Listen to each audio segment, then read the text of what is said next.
Hello and welcome back to the Dressing Room Diaries with me, TWELLS on Tour. This week I have a very special guest. Marc Hopkins. Marc Hopkins, and Marc is our wonderful DSM. Do you want to explain what DSM is?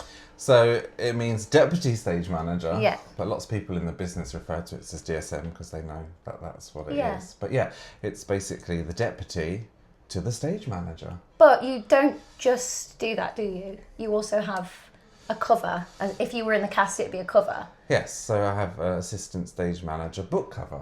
Kind of like make sure that we cover each other, really. Yeah, you're well covered in the whole department, kind of like we are. Yeah, exactly. We all cover each other in the cast. We are in Bristol this week, and it's been so lovely so far, hasn't it? Yeah, so nice. The audiences are just amazing. And it's full, and they're just loving it, aren't they? We just did practically a schools show, didn't we? Yeah, it was amazing. Loved it. Their reactions are so great, and it feeds us so well. Like on stage, we love hearing the responses because it just helps. Yeah. We do it so much as well. And because the show is so energetic, if you're getting the energy from the other side as well, it boosts you, doesn't it? Exactly. And even us. Yeah. We need boosting. You see us all the time as well. You're in the wing with us, so.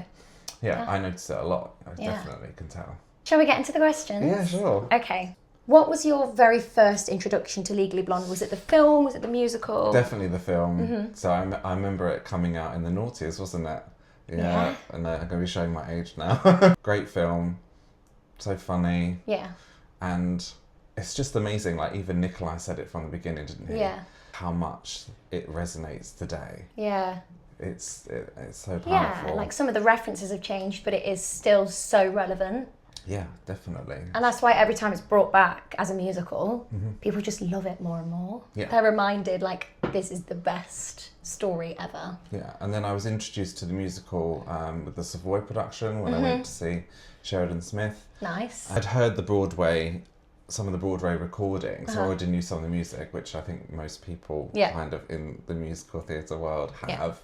So I already had that knowledge, but I think it's one of the best movie to musicals out there. It is. You know, because it's just so well written, isn't it? And it just zips through, and every song like goes so well with the story and carries it. Larry O'Keefe is a genius. Absolutely, yeah. He also wrote Heathers. Did you know that? Yeah. Oh, no, I didn't know that. Yeah, so the same writer, it's my second Larry O'Keefe show. The same writer of the music for Heathers wrote Legally Blonde. Legally Blonde came first and then Heathers after, but no one rates Heathers as a movie. No. But they love the show. No. The show goes crazy. But is that because of who was in it?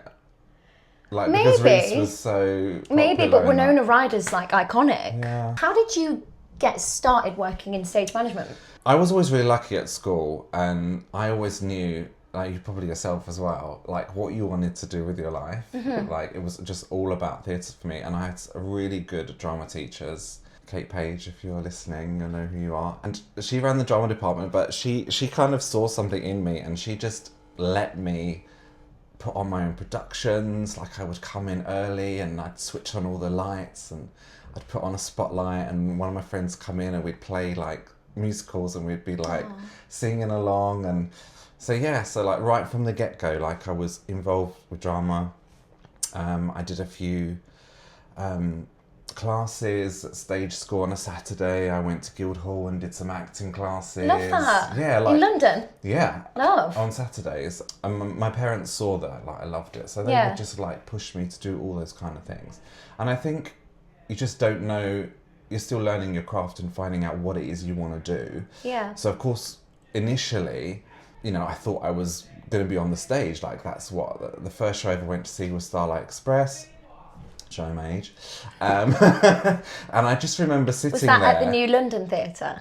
No, Apollo Victoria. Oh, no, Cats was the New London, yes. Yeah. We'll get onto that in a second. Oh my God. Yeah, so I remember sitting there, and I remember, it's so weird, isn't it, how like you don't have memories at all when you're younger. Yeah. But I remember sitting in the Apollo Victoria, and I turned to my dad and I was like, is this going to be scary? Because like you're just, Starlight is, you know, it's so immersive. Yeah. And as a like 8-9-year-old, like in this, I was like, what is going to happen? But I remember sitting there thinking, I love this. This is what I want to do. I would love to have been in that theatre, seeing it as a skating arena. Yeah, I mean, because obviously it's where Wicked is now. For people that don't know, Apollo Victoria is the venue where Wicked the musical is playing. And I can't imagine it looking any other way. I mean, it was great because the track went all the way from the stage right round the back of the stalls. Wow. Which back then you could pay £5, which I did a lot, and stand at the back and you'd high five them as they came round. That's so cool. So cool, yeah. And then they did another track from the bridge around the front of the dress circle. So you like had 2 tracks, huge bridge. So yeah. Oh, bless you. Literally, in this theatre, you can hear everything. So if you do hear people singing in the corridor, then the walls are thin. I remember sitting there being so immersed. I was like, right, this is what I want to do. So I've always like really known. But yeah, I thought, well, I wanted to be a performer. So Bless you. It's dusty in here. I left school really early. I did my GCSEs. I moved straight to London because it was all about drama school, and that's where I was heading. But I did work experience. Now, I wrote to, this is where Cats comes in. So I wrote to Cats. I wrote to a lot of the theatres in my GCSE era to do my work experience. And most of them, like anything, didn't really respond. But Cats did. And they said they don't have a work experience programme, but you're welcome to come for a week in the summer and we'll put you with every department. Which is cool. That's the best thing, isn't it? And we have work experience come on, and I embrace it so much because I know I look back like that was me. That's the beginning for a lot of people. That's the inspiration. That's where it comes from. And it's so important that you get to spend a day with every department because sometimes you just don't know what you're interested in and what your love is. And I remember sitting on the book for Cats, like with the DSM, and I was like, this is amazing. So for people that don't know, my main job as deputy station manager is to call the show and to cue everything. Calling the show means like you're on comms and you have all departments in your ear and you speak on a mic and you give them the cue to do their job. So cue for lights and you have like certain codes like... Yeah, so we call lighting elects, and that goes back to years ago where they used to call lighting electrics because they were electric lights, and it's. I didn't know that. Yeah, see, so and then it's too much to say electrics one, electrics two, so we call it elects now. Electric. Oh my god! Because and the department is actually the electrics department. We've kind of gone into a modern era now where we call it lighting, but some theatres in London will still call it electrics. So like the head of lighting in London is normally called the chief electrician because it's the lighting department, electrics department. Of course, yeah. Oh my god. So I remember sitting on the book at Cats and I was like, this is phenomenal, like watching this person looking at a score and cueing everything to time. You have to be a bit musical. Yes. You have to be a bit musical. And this is where my performing has come in handy. So I did my work experience and then I was like, okay, I just went up one day in the summer just to go back there. And the head of lighting, chief electrician, Chris Cunningham, was like, are you free? Because we're missing a follow spot. Now, bearing in mind, I'm only like 16 at this point. And I was like, yeah. There I was ushered onto a follow spot with a cue sheet and I was in the West End follow spotting Cats. At 16? At 16. I was on Grisabella and she was singing Memory. Oh my god, shaking who was Grisabella? like a leaf. Sally Ann Triplett. Icon. I know, right? That is pretty iconic.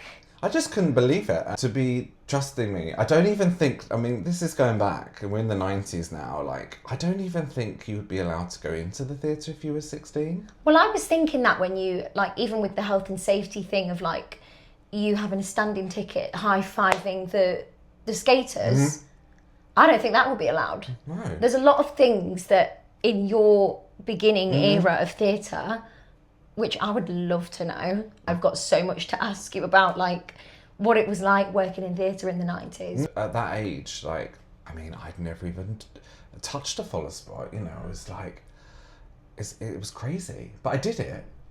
And then that was like, I want to work backstage in theatre. Yeah, I mean, I still had it in my mind that I wanted to be on stage. But the thing is with me is I just love all aspects of theatre. I like being involved working in the theatre. In one way or another. Yeah. even when I did get into performing and I was out of work or I was, you know, needing to get some rent money, and like I would always work backstage. I wouldn't work in a bar or restaurant. I'd want to be in the theatre. It didn't matter, and that's how I've kind of evolved. That was like just a one-off show, but I kept in contact, and I said to Chris at the time, like, what do I do? How do I get a job like this? Because I've just moved to London. This is what I want to do. I want to get involved in theatre. He was like, well, you just need to put your CV into like everybody, right, to the chief electrician in every West End theatre. And he said, actually, Mamma Mia is opening down the road next year, so they will start looking for people. And I was like, okay, I didn't really know what this was all about. To cut a long story short, I ended up working front of house for a bit at the Palace, which was where Les Mis is, while I was waiting for this Mamma Mia that was happening down the, you know, just round the corner, the Prince Edward, and everybody wanted to work on it. Really? So it was, there were people like leaving front of house at Les Mis because everyone wanted to be on this new jukebox musical. I wasn't getting any response. I'm just gonna ring the chief electrician at the Prince Edward. And That's so funny, because I feel like if we did that now, it's like, you know, when people say to performers, why don't you just call Angela Weber? Yeah, exactly. And like, well, you just did that. I did. I just rung stage. I rung stage door. And I was like, is the chief electrician there, please? And they were like, yeah, I'll just put you through. And I was like, and he answered. He was called Gavin. And he answered the phone. I don't know whether you've got my CV or not. I wrote to you, I would really love the opportunity to work on Mamma Mia. Have you got any positions? He was like, yeah, can you come in on Tuesday? I was just like that? Yeah. I was like, okay, done. And that was it. I turned up Tuesday morning. They were starting tech. It was April or March. I think it was March. 1999, 17, and I was on this huge show, and I walked in the auditorium, and you know what it's like in tech, there's just production desks everywhere. Benny and Bjorn were in the middle of the stalls. No! Yes! And I was like, what is happening? And we all got together on the lighting desk. They had 6 follow spots on that to start with. And there were 6 of us, and I was the youngest. It was just insane. When I look back now, I don't really realise how much of a big deal it was. I just kind of went with it. I worked on the original Mamma Mia. And do you know what? They only booked the theatre for 6 months because they didn't think that anything was going to come of like a jukebox musical. Like, it'd never been done before. Who's going to like enjoy this? You know, we had all these. Now, primarily, the shows that we have are jukebox musicals. Yeah. Well, as soon as we did our first preview, we came in the next day for production meeting, and basically the director was like, "I think we've got a hit," because they just went mental, and that was it. That's incredible. Yeah. I auditioned for the drama schools. I got into Arts Ed. Tring Park or Chiswick? Chiswick. But of course, it just comes down to funding, doesn't it? And I didn't get any funding. I didn't get any scholarships. I wrote to so many people, really? The Prince's Trust, Angela Weber, like just anybody, please. And there was no funding, so I had to like ring them up and say I can't go, which was just. I always wonder like what my path would have been if I'd have gone to Arts Ed. Yeah, that's interesting.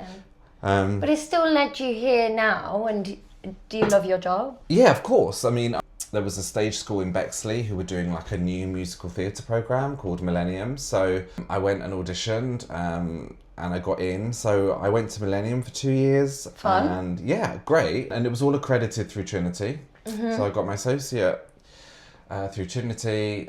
I got my agent. Even while I was still at college, I was follow spotting in the evening. So I was still involved backstage in theatre.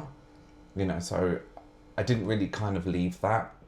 And I left drama school and I did a few cruise ships and some pantos. And as a performer, this is, just to clarify. Yeah, like, of course, yeah. Mark has had a performing career as well as a stage management career, as well as career as cabin crew for BA. That's another string to my bow. I got my first acting ASM role on Thomas the Tank Engine UK Arena Tour. Come on, Thomas. Which was great. As an assistant stage manager, acting ASM, for those of you who don't know, you do both really. Yeah.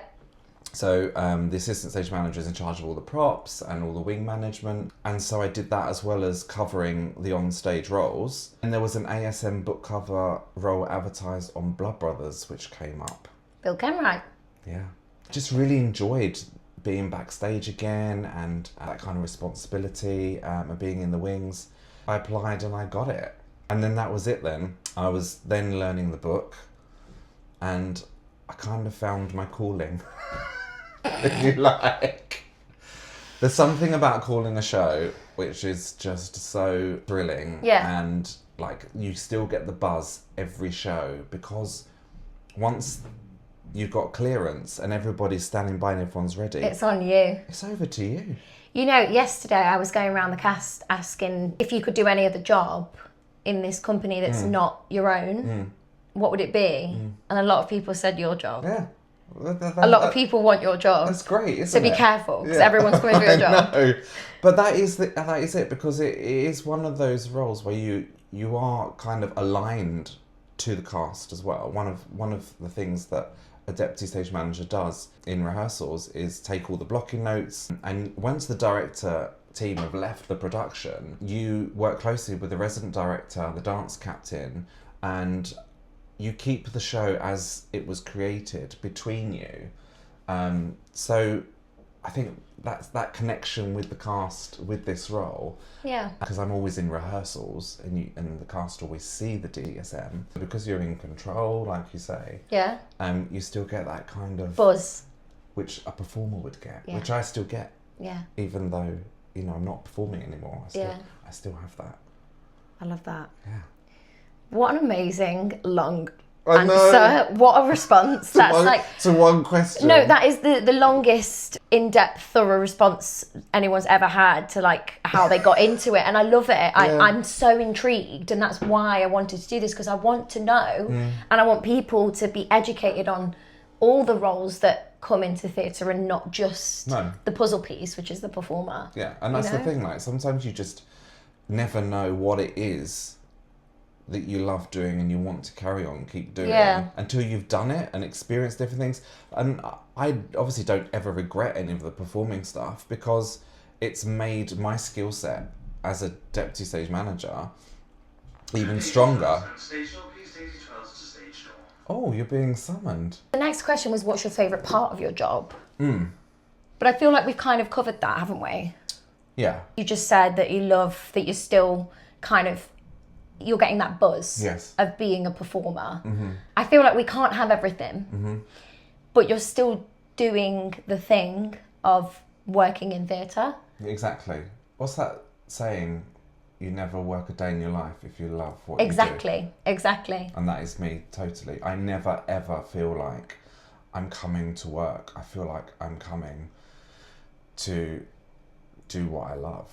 I feel like we're so blessed that we're doing Legally Blonde as well. Well, that as well. That's a huge privilege. Added bonus. Yeah. You know, and it goes back to everybody wanting to work. I said on Mamma Mia when it came out. Everyone wants to work in Legally Blonde. Everyone wanted to work on this show. Yeah. So I am so grateful to be here. That it's you.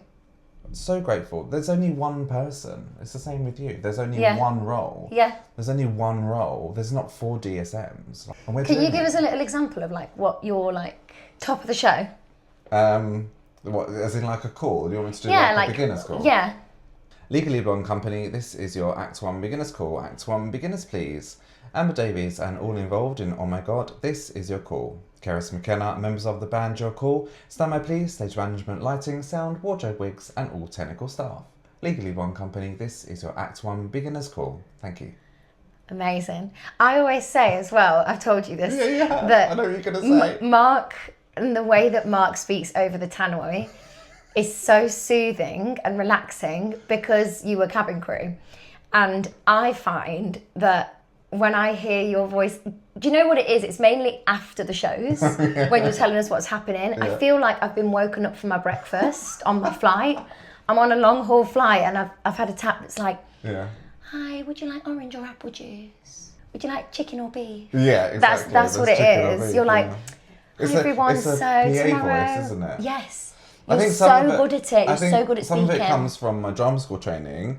as well. But also, when I just touch on this quickly, but basically after the pandemic, when the industry was on its knees and I didn't know like whether or not this industry was viable to go back into and stable, and I had a mortgage to pay, and BA were crying out for cabin crew, I was like, I'm going to go and do that for a bit.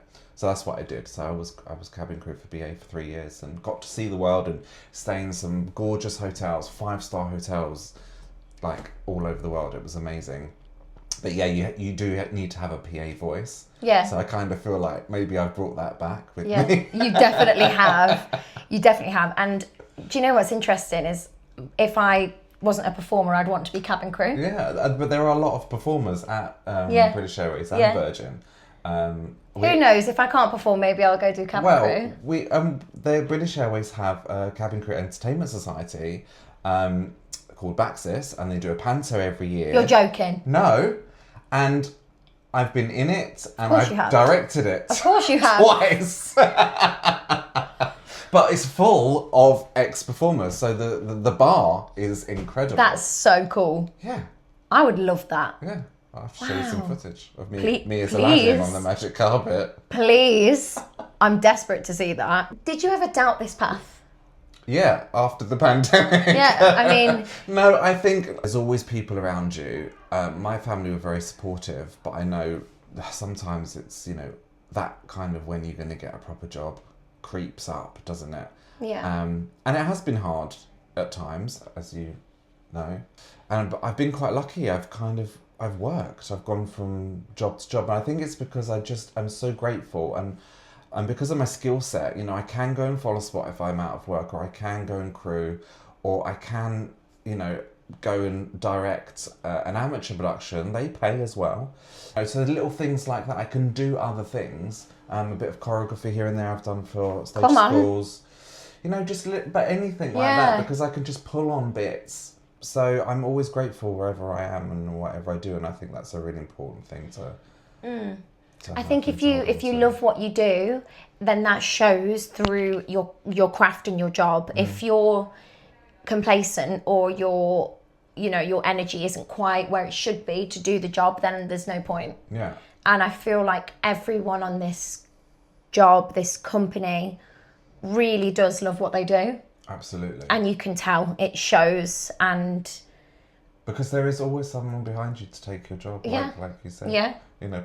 People in this company obviously want my job. So, yeah, you really just have to embrace it, enjoy it, and let that shine through. What skills are most important for someone interested in stage management? People skills.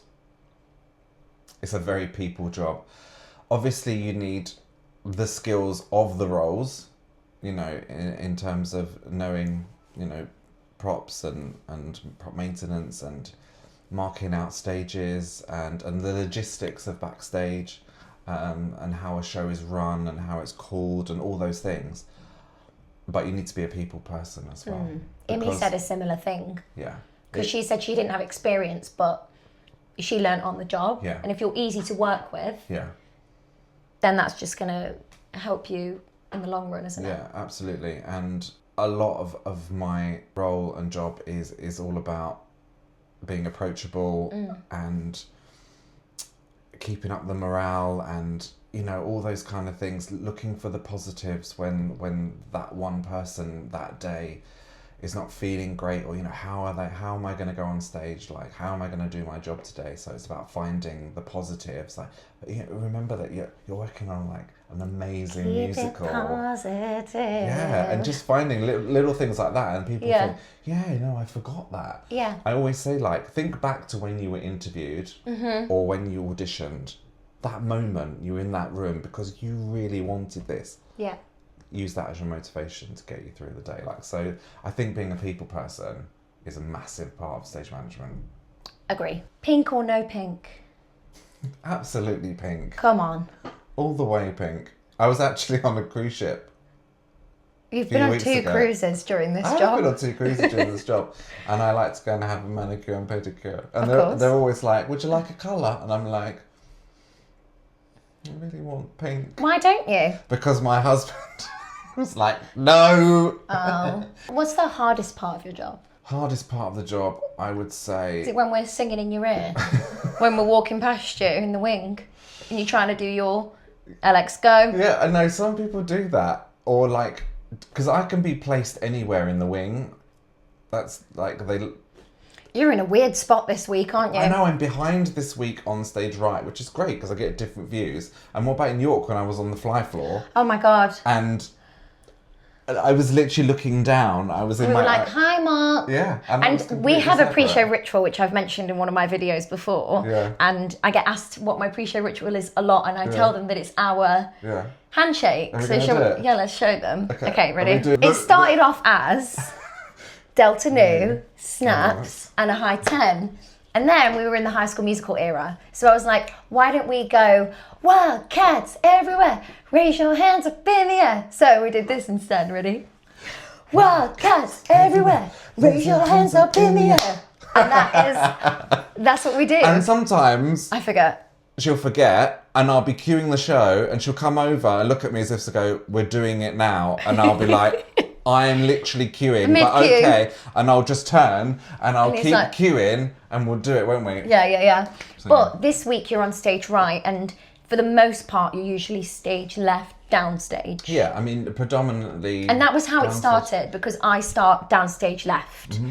Whereas this week, I mean, I'm on for Margot for the rest of this week and I'm stage right. And you're stage right this week. I know. So it kind of... I can just be mobile, which is quite nice. Yeah. I do like that. Yeah. I have the book, I have the entire script, and I have everything in front of me. And years ago, if people forgot their lines, I would be the one that would be shouting out You're joking? the line. Really? That's why it's called a prompt book, because you would prompt the... So in rehearsals, when someone asks for a line Yeah, I'm actually... and you gave the line, if that happened in a show, you would do it as well? Yeah, like we're talking like centuries ago.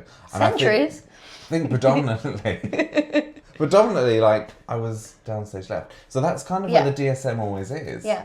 And then if I get put over the other side, it's called, I don't know whether I'm allowed to say this. It's called bastard prompt. Why? I don't know. So this week I'm bastard prompt. But I'm upstage as well, so I don't know what that means.